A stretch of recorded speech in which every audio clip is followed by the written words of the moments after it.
Assalamualaikum warahmatullahi wabarakatuh. Saya Dika, jurnalis dari Warta Kota, Tribunnews, Kompas, Gramedia Group. Hari ini saya sedang berada di Gedung Pusat Pemerintahan Kabupaten Tangerang bersama dengan Pak Dwi Chandra. Pak, Assalamualaikum Pak. Waalaikumsalam. Pak, mohon izin Pak, dari instansi mana Pak? Mohon izin, salam hormat. Assalamualaikum warahmatullahi wabarakatuh. Selamat siang, salam sejahtera untuk semua. Saya Dwi Chandra Budiman, kebetulan saya diamanahkan menjadi Kepala Bidang PPB dan BPHTB Oke, di siap. Badan Pendapatan Daerah Kabupaten Tangerang. Soal pendapatan nih. Siap. Pak, ini kita udah jaga jarak dan udah pakai masker nih. Biar misalnya ini kita buka ya Siap. untuk audionya. Suara biar jelas. Yang Ya. penting kita udah jaga jarak, guys. Pak, pertama-tama saya mau nanya nih, apa kabar pendapatan dari Pemkab Tangerang sendiri? Baik, kabar pendapatan mungkin kalau kita lihat dengan kondisi sekarang ya, kita ini kebetulan pas 1 Desember 2020 bahwa hari ini adalah kita mungkin flashback perjalanan kurang lebih 8 hingga 9 bulan yang lalu kita sudah mengalami pandemi COVID-19 dan masih dalam keadaan PSBB. Alhamdulillah kondisi saat ini atas berkat arahan dari yang terhormat Pak Bupati, Bapak Bupati, Pak Sekda serta Pak Kepala Badan Pendapatan Daerah Kabupaten Tangerang, kondisi kami di Badan Pendapatan Daerah Kabupaten Tangerang saat ini dari sisi target pajak daerah khususnya yang telah ditargetkan oleh pimpinan dan telah ditargetkan oleh masyarakat dalam hal ini oleh DPRD Kabupaten Tangerang, pajak daerah itu di tahun 2020 ini ditargetkan kurang lebih sebesar 1.498 miliar. Dan syukur alhamdulillah per 27 November yang lalu kita sudah terrealisasi sebesar 1.567 miliar atau kurang lebih sudah 102%. Begitu. Melampaui batas dong. Alhamdulillah, syukur alhamdulillah. Padahal itu udah di ujung tahun ya, Desember 2020. Iya, jadi kalau kita berbicara efektif, mungkin efektif kita bekerja itu kita mengikuti kondisi saat ini kan katanya masih ada cuti bersama nih akhir tahun ya kan yang katanya dimulai dari tanggal 24 Desember. Kita anggap efektif kita untuk mencari pendapatan itu kurang lebih nggak sampai 3 minggu lah. Ini harus kita, walaupun target sudah tercapai tapi kita tidak berhenti, tetap kita mencari sumber-sumber pendapatan sebagaimana mesti. Oke, siap. Ini mohon izin ya Pak, ini sepertinya kayak apa ya, paradoks. Di satu sisi nih ekonomi kita babak belur, tapi pendapatan itu melampaui target bahkan lebih sekian persennya. Iya. Apa Pak? Apa strategi yang Bapak pakai tuh Pak? Yang paling utama udah pasti ini adalah berkah atau ridho dari Allah Subhanahu Wa Taala, Tuhan Yang Maha Esa. Yang kedua ya kita ikhtiar. Ketika kita ikhtiar, kita merumuskan kebijakan sesuai arahan yang Pak Bupati, Pak Wakil Bupati, Pak Sekda, bahwa selama pandemi ini adalah masa yang paling sulit memang di antara kita semua. Tapi bagaimanapun roda pemerintahan harus berjalan dan program dan kegiatan di APBD itu harus dibiayai oleh pendapatan. Salah satunya pajak daerah. Nah, kita ketika kondisi ini kita tetap menerapkan strategi-strategi, inovasi-inovasi dan juga adanya insentif-insentif terkait dengan pajak daerah.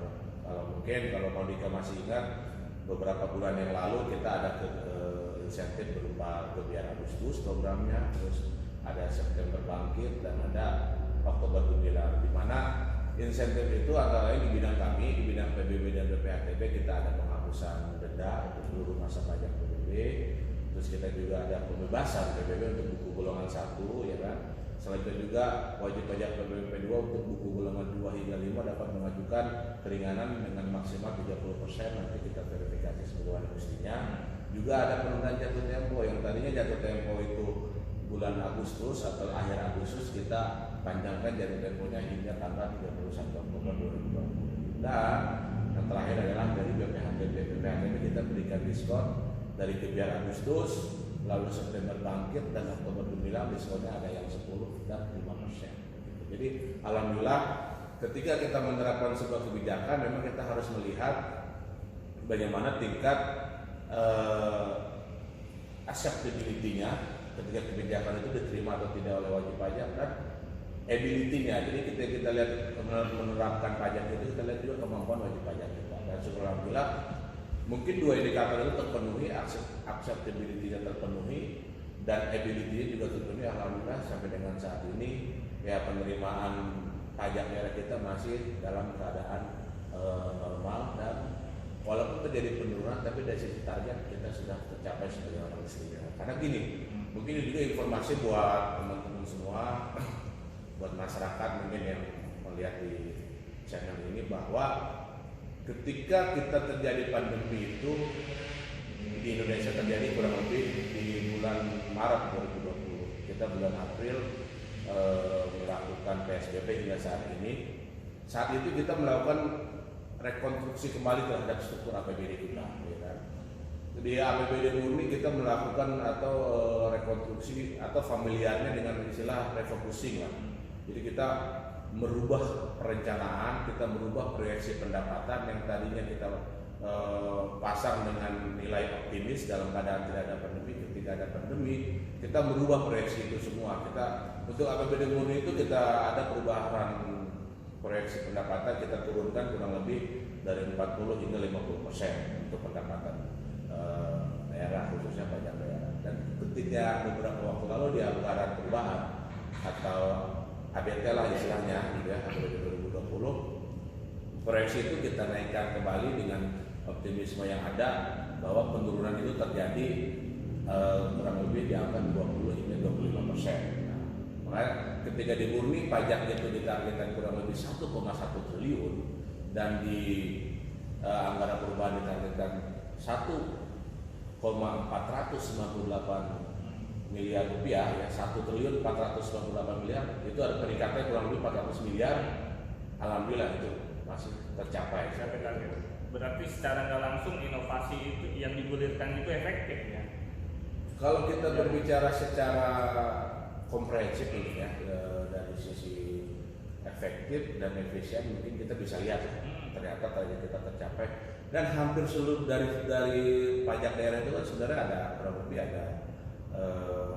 ada 9 objek pajak yang dikelola oleh Badan Pendapatan Daerah Kementerian, dan insya Allah semuanya akan tercapai semua pada waktu. Menarik ya. Padahal saat ini pandemi. Yang mau aku perdalam lagi, apa kendala-kendalanya selama ini? Kendala yang pasti mungkin semua mengalami kendala dalam hal pandemi ini ya, baik kita beraktivitas normal, kita bekerja, kita bertugas, maupun kami dari sisi servis ya, pelayanan pemerintah. Kendala itu yang pasti ya, kita kan kondisi pandemi ini, mungkin kalau kita melihat, kita pernah mengalami krisis, termasuk generasi saya pernah mengalami krisis, Bang Ika juga sama, 98 kita punya krisis moneter ya. Nah itu kalau 98 itu ekonomi kita itu krisis moneter, kalau kita berbicara ekonomi kan sederhana, ada supply, ada demand ya, ada penjual pembeli lah sederhananya. Pada saat 98 itu supply nggak terganggu, tetap ada, barang-barang tetap ada, cuman ini daya beli yang kurang kan saat itu. Akhirnya waktu itu kita terangkat kembali oleh praserta UMKM. Nah, pandemi ini luar biasa. Dua indikator ekonomi itu, supply dan demand terganggu karena supply atau produsen ini kan terganggu sekarang. Mereka dibatasi pergerakannya, dibatasi aktivitasnya. Yang pelaku usaha yang memang dia melakukan perdagangan keluar daerah, keluar negeri, atau yang dari luar negeri masuk ke kita itu pun terganggu. Jadi dua indikator yang terganggu dari supply dan demand, sebenarnya hantaman pandemi ini dari sisi ekonomi ya luar biasa, sebagaimana disampaikan oleh Ibu yang terhormat Ibu Menteri Keuangan yang sering kita dengar di beberapa media, bahwa kondisi Indonesia itu sudah resesi dengan pertumbuhan ekonomi -5 beberapa bulan yang lalu ya kan. Nah, tapi kita dari sisi daerah di Kabupaten Tangerang melihat itu tidak serta-merta mematahkan semangat kita, karena bagaimanapun kalau kita berpikir, kita diberikan semangat, kita diberikan tekad oleh pimpinan.